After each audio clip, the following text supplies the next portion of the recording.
US people வார விரும்பவே இல்லை. அதுக்கு இந்த வீடியோவை கடைசி வரைக்கும் பாருங்க, உங்களுக்கு புரியும். OpenAI, Claude AI இந்த ரெண்டு கம்பெனிக்குள்ளேயும் பென்டகன் இஷ்யூ போயிட்டு இருந்தது.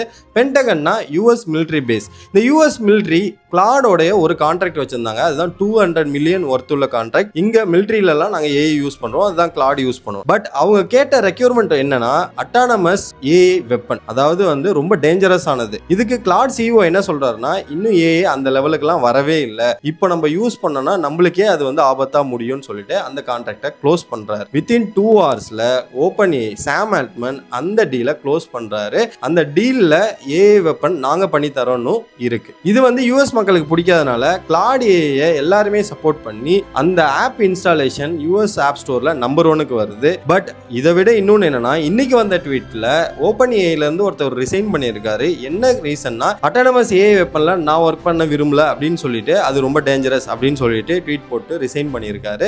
ஸோ உங்களுடைய தாட்டுமே நீங்க கமெண்ட் செக்ஷன்ல சொல்லுங்க. ஏஐ இந்த மாதிரி யூஸ் பண்ணாக்க நல்லதா கெட்டதா அப்படின்றத சொல்லுங்க. தேங்க்யூ.